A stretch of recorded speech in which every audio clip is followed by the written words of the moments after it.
Hi there, and welcome to episode 57 of B2B SaaS Marketing Snacks. I'm Brian Graff, I'm the CEO of Kalungi, and today I'm here with Kalungi's co-founder, Stein Hendricks, who's a serial SaaS marketing executive and ex-Microsoft product marketing leader.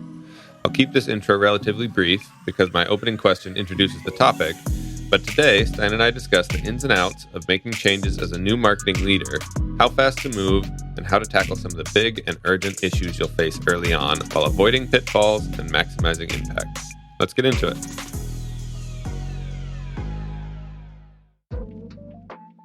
Thanks again for being with me, Stein. We got a good topic today. This one is hopefully near and dear to a lot of marketing leaders' hearts, but also just fractional executives as a whole. And that is, as you're coming into a new company, whether you're a fractional or you just got hired, there's often a strategy in play that may or may not be the most effective one to use. And so how can you, as a brand new person in the company, identify whether that strategy is the right strategy and then make a change that will be effective both in its speed and its execution? Often it can be tempting to make a big change quickly, right? Because you have that momentum when you're new, but it can also be dangerous if you don't take the right precautions before doing it.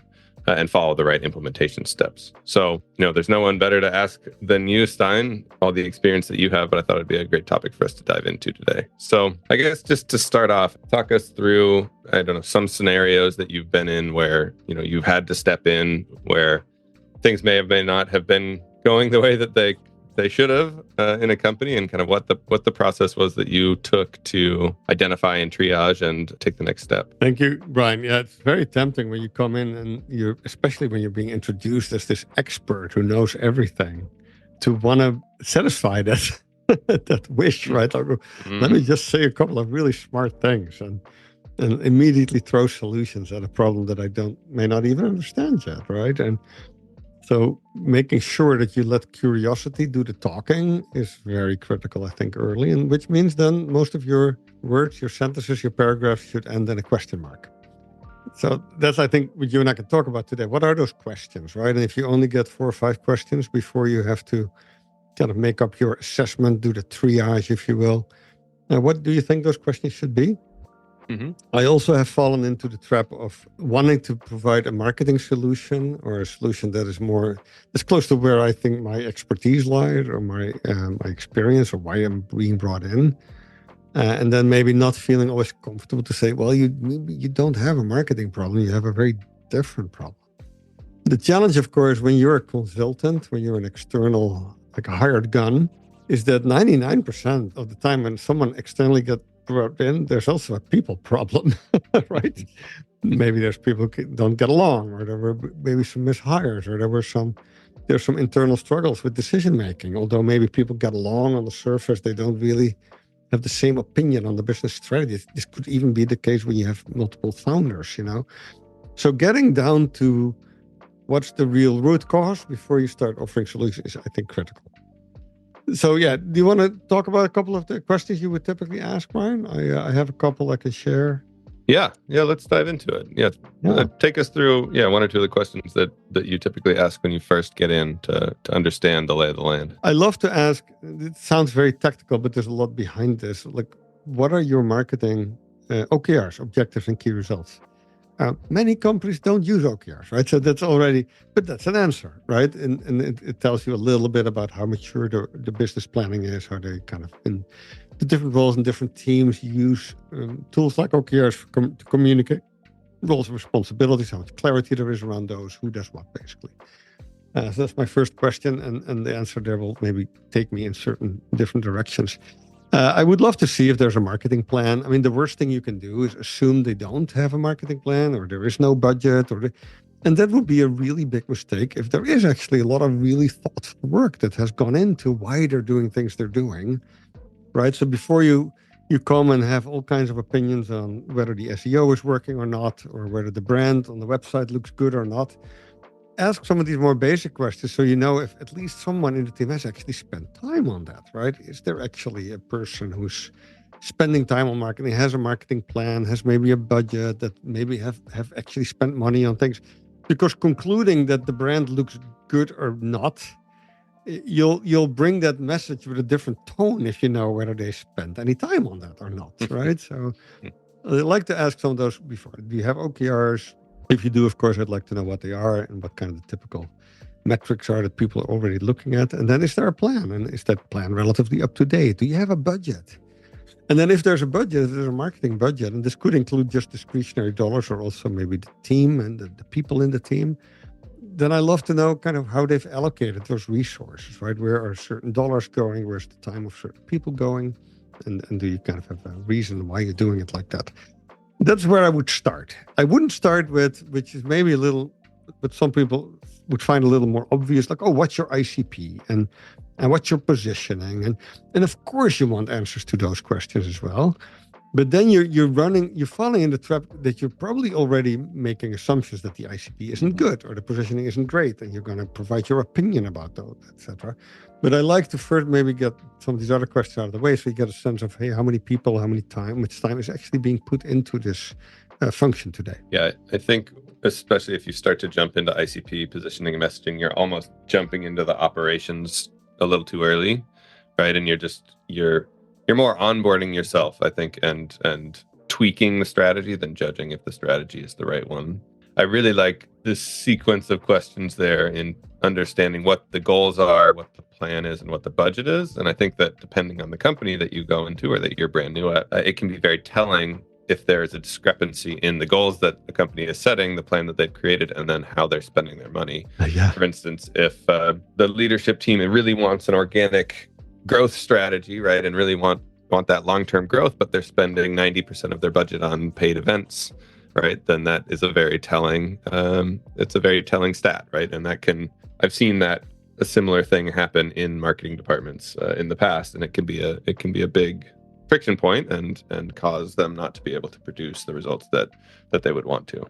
So that's a fantastic way to jump in. And then to your point, right? Show me where you spend your money, where you spend your time. That's also part of the budget, and that's really what your priorities are, right? Exactly. Yeah. I think at the end of the day, where the money is spent is where the rubber meets the road, right? And that's where the company is really investing in, regardless of what the plan is. Yeah, I think that's fantastic. So you know the marketing plan and you know the budget. How do you equate that to results or start to link that into, are we going in the right direction or are we making enough traction? Yeah, when you know kind of the state of the team and where they spend their time, etc. Now it's important to kind of match that to the opportunity and the size of the market and how you're capturing that opportunity.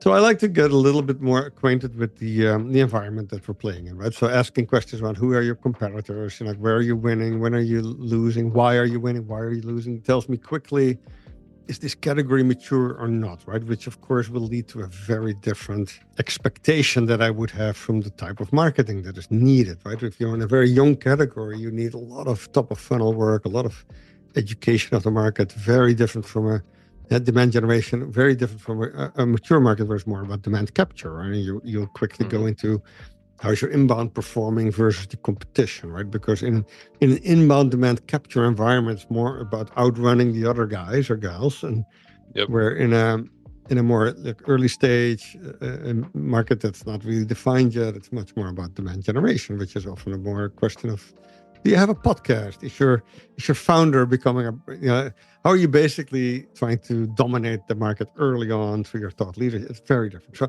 I like to understand a little bit what that environment looks like, the category that they're in, and asking who's your competition and what does that competition look like is a good proxy for that. And then I also would love to kind of, after that, quickly go into, so if you have certain investments that you're doing in certain channels, right? What's the win rate by channel, right? How do you look at your different lead sources? You ideally want to work your way back through the funnel, right? I love to start with, hey, who were the last 10 customers that you won?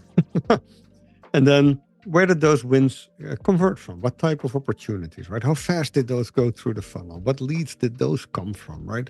And of course, while you do that, you try to kind of fill out your own version of a small spreadsheet. You're not asking them yet to give you a huge dashboard or any. You can do that as well, and especially if they already offer that's absolutely useful information. But there's nothing wrong with in a more of a conversational style, sort of say, hey, where did your last 10 customers come from? And kind of work your way back through the funnel to get all the way through, of course, what channels are performing for you and why. But doing that more of in sort of a conversation, working your way back tells you also a lot about how marketing and sales are working together. What's kind of the quality of the convert? There's three functions that lead to revenue growth, right? It's the speed of the funnel, the size of the funnel, and the quality of the funnel, or the conversion rate. So it's those three things that you quickly going to get a sense of when you ask those questions. Yeah, I think that's a great idea. I mean, especially the early conversations, just to anecdotally get a lay of the land through the sales and the leadership team it's such a shortcut compared to a lot of the trials that marketers or salespeople even will face when getting in the door and just trying to understand the mess of data that can be there. I when I was writing notes for this, I was taking a much more technical route, which I think is still good, but I think you can get 60% of the way there with your conversation, right? You need to be able to understand where leads are coming from generally, right, before you start making big decisions in how you adjust the mix of your marketing, right, and what channels you focus on and everything like that. Well, I'm thinking about our conversation today for the listeners as what can you do in a 1 hour conversation, right? Yeah. Let's say we're not having 3 days to do a full audit of every part of the marketing function. You have to have these type of conversations, and it also gives you a sense of if you're really talking with the marketing leader or someone who's leading the go-to-market, how much they know their numbers, right? You can't grow what you don't know.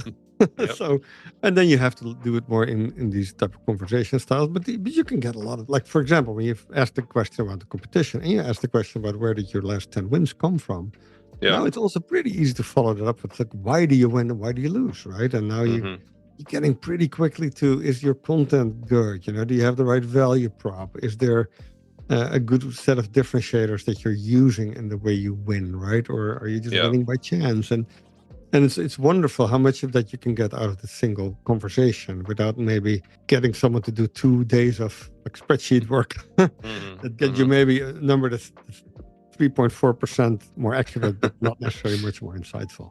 I think one of the things that has helped me, I guess, early on in engagements as well, and it might be fairly obvious, but just to make sure that it's covered, is how effective has marketing been in achieving the company's goals, right? Like, how big is the gap between what marketing has been able to produce to date to what the company actually needs?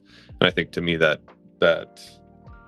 it gives me the appropriate sense of urgency in some of the changes that need to be made, right? If it's just optimizing something that's mostly there, or whether it's something, a pure directional change that needs to happen pretty quickly. It's very useful to know. There's also, especially when you want to keep the conversation to a real conversation, you can ask a couple of things in an email before the meeting, right? Hey, what's your ACV? What's your CAC? Computer customer acquisition cost. Level. Just see if we, and again, make it a point that there's no homework to be done other than, if you know the number, tell me. But you don't have to go do a bunch of engineering to come up with that. Yeah, absolutely. Yeah. What about looking at the different channel types that a company's using and understanding their effectiveness, and if they're worth keeping or keeping and doubling down on, or maybe reducing investment in? How do you go about that? Yeah, what's I think really important when you start to go down more tactical assessment of what's working, what's not, like is this channel performing better than the other channel? It is so easy to make a marketing tactic fail by not, doing it long enough or not doing the foundation well, right? You're not going to get Google Ads to perform if you don't have a good value proposition, or you don't have a good A/B testing tool. You're not spending time nurturing any of those clicks if we're not ready to buy, right? But they were interested, right? So getting a good sense before you judge the channel at its face, right? Let's say the face judgment would be, what if you spend on a channel and how many customers came out, right? Let's say it's a bad number. If it's a bad number for account-based marketing, for example, or for PPC, but you also find out that they maybe gave account-based marketing only like 2 months of time to perform, then you know that that's not a really interesting data point. Because account-based marketing, assuming that you're going after prospects who are not necessarily even problem aware, that are very early in their journey, who may not have considered looking at solutions like yours at all until they got an email from you or some form of a trigger that made them think about this. And now they say, oh, maybe that's worth considering. And then maybe they're 1-2 months into the journey of starting to wait almost for the problem to be big enough for them to become real prospects. And now you're pulling the plug on your ABM campaign because you want that to perform just as fast as you would with an inbound channel, where of course people are much more, much closer to the bottom of the funnel, where they're interested, where they're real prospects, right? They're looking for a solution. So I would like to know, before I say, hey, this channel is performing better than the other, how much time was spent on each, and what parts of the execution I feel were done well. Versus maybe just, if you run a bunch of Google ads, but you let everything on like automatic bidding, and you had a Fiverr person create some display ads that you didn't really think much about, and the messaging was not grounded in really what's your value prop, and what are things that only we do, and who are the personas and the ICP that we're going after. Then of course, the channel is going to perform poorly, but for very good reasons.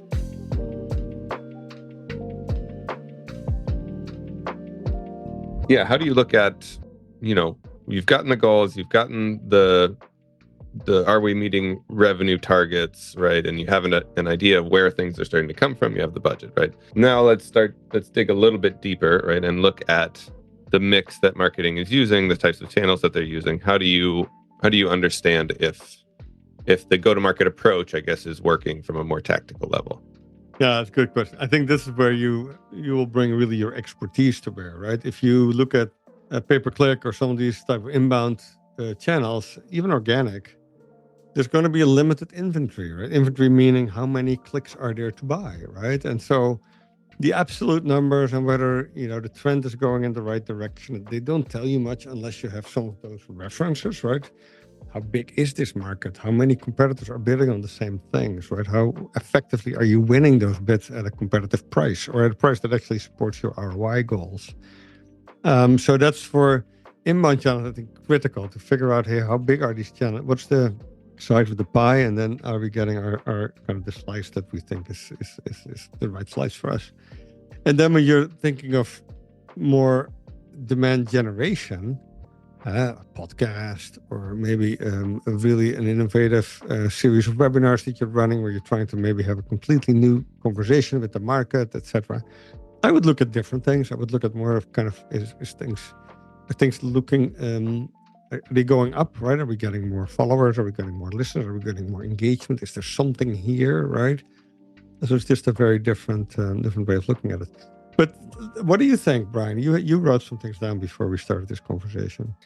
I was the person who asked the question, but it's a tricky question. I think what you really need to take a step back and look at before really diving into the channels is, what are the channels' jobs, right? What are each one of the channels' jobs? But also, what is marketing's job, right? Like, according to the different stage of each company, that according to the size, the maturity, the growth rate, marketing has a very different job. As you were saying, if we're in a pre-launch situation or an immature market, right? Marketing's job is about demand generation and grabbing attention and holding the conversation, versus in a more mature market, we're about demand capture, right? And niching down and carving out. And those are very different strategies and will look very different when it comes to channels that are being used.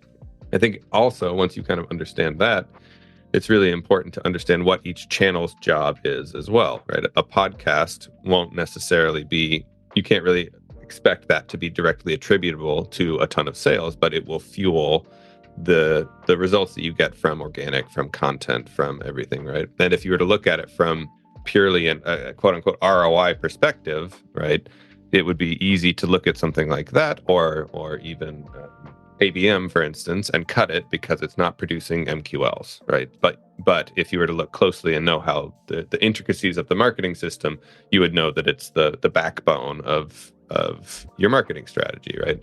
So it's really important to understand the job of each channel and the interdependencies that each ones have.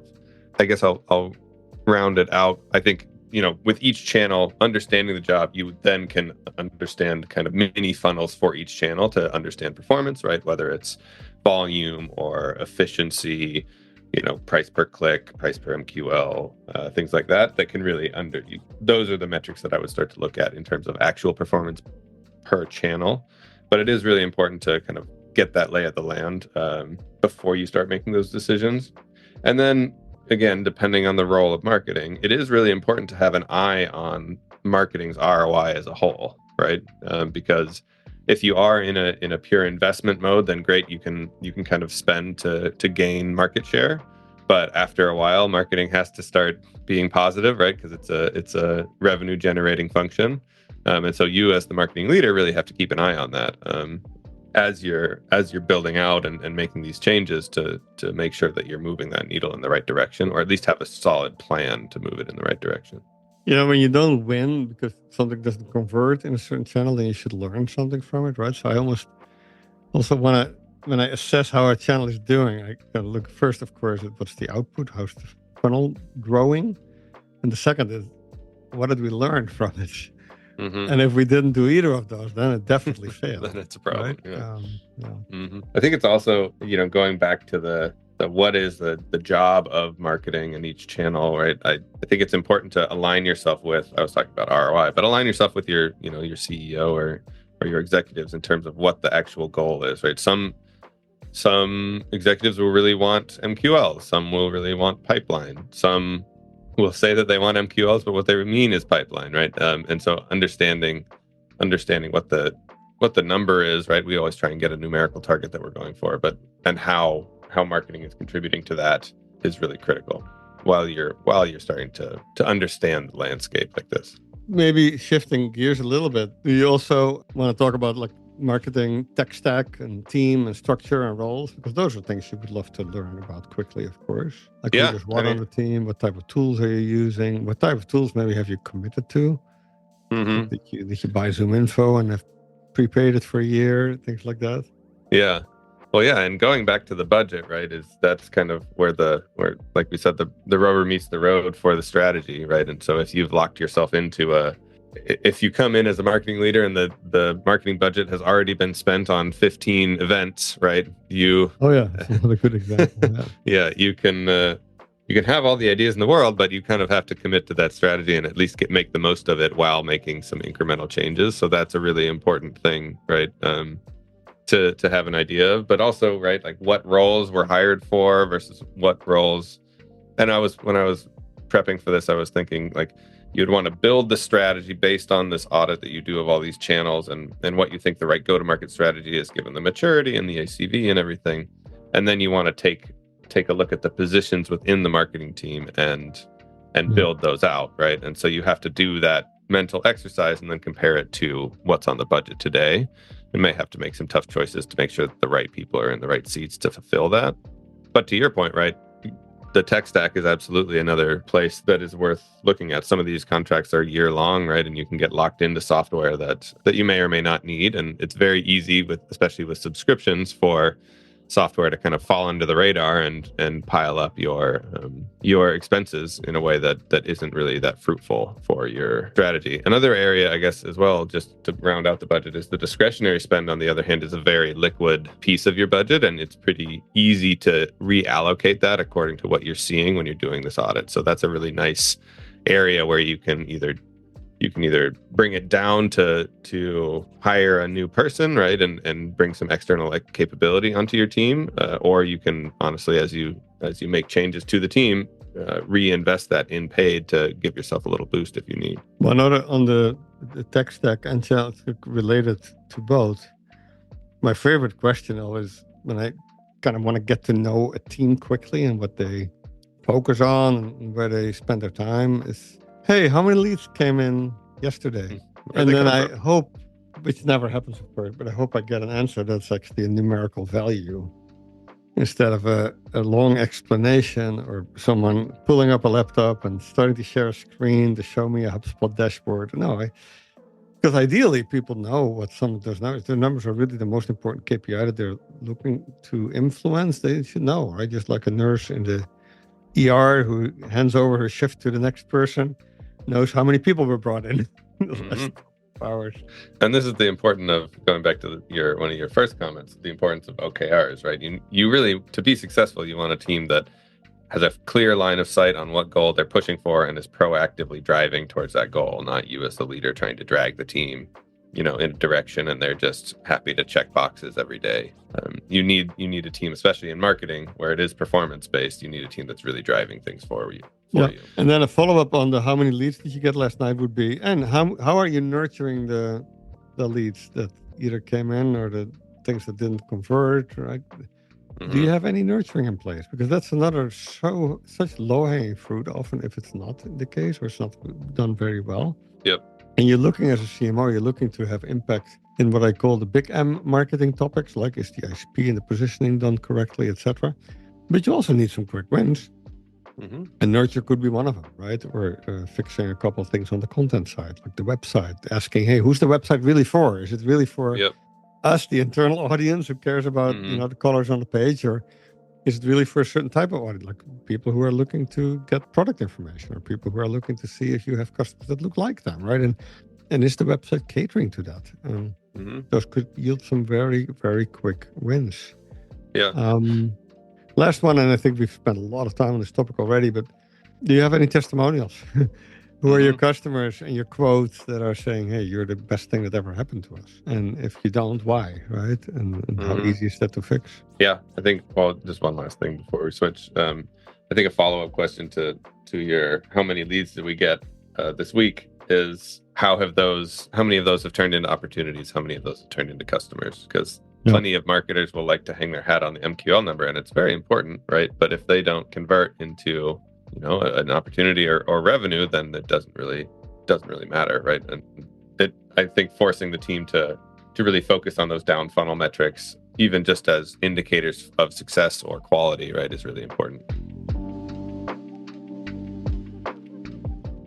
One last topic that I thought would be interesting, right, is once we've been talking a lot about kind of getting a lay of the land and understanding the performance of a marketing team, marketing channel.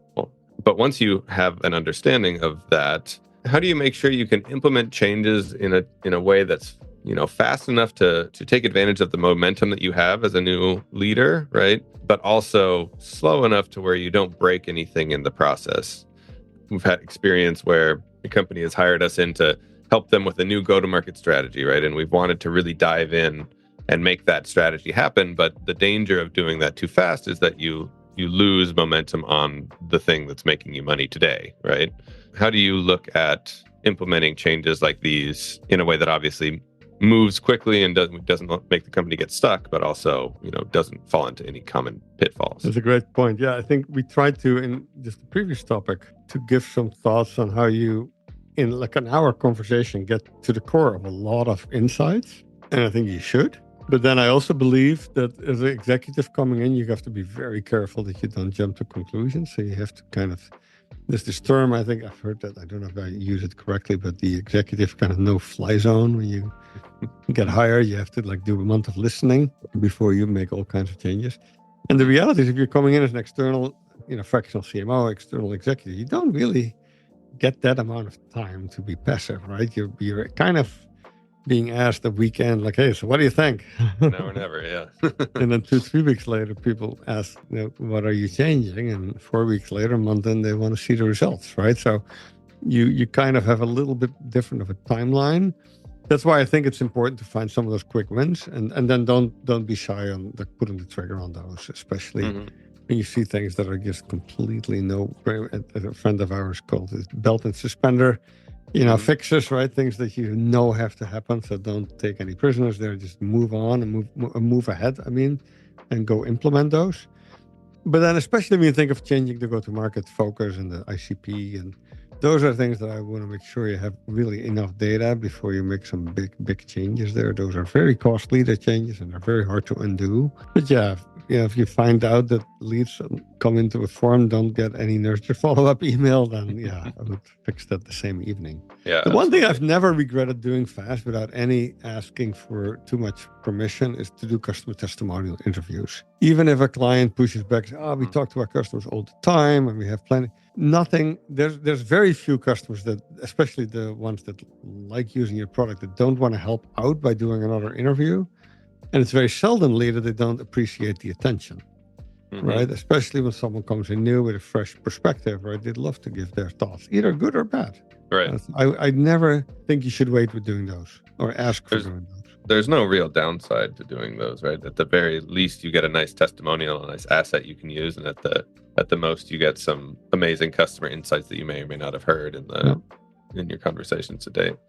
Yeah, I think from my perspective too, I'm kind of a data nerd, so I always like to dive into the CRM as deep as possible and really understand where the leads are coming from. I like to build the funnel out and look at where the breaks are, and I like to go that route, especially before I make a big shift or a big decision. But I also think too, even with the leadership team and the company have decided to take on a new go-to-market approach, right, and maybe enter a new market, I do think that as we start to, it's good to not just flip it 0 to 100% all in one go. I think it's good to give yourself a little bit of runway to test too, to make sure that you can prove some initial traction, right, and get some good conversations going, and hopefully some initial customers to really prove to yourself and to the team that this will be successful before you really take the jump and take your foot off the gas of your current motion, right? Because doing that too fast can even while you're building traction in the new market, right,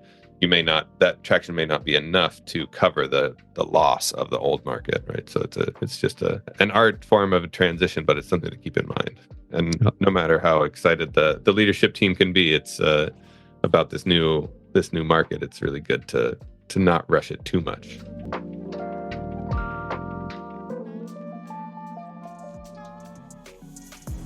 Thank you to Adriana Valerio for producing this episode, and the Kalungi team for helping us make this whole thing work. And of course, you for choosing to spend your time with us. As a reminder, all the links we mentioned in this episode can be found in the show notes. And if you want to submit or vote on a question you'd like us to answer, you can do that at kalungi.com/podcast. Every time we record, we take one of the top 3 topics and jam on it.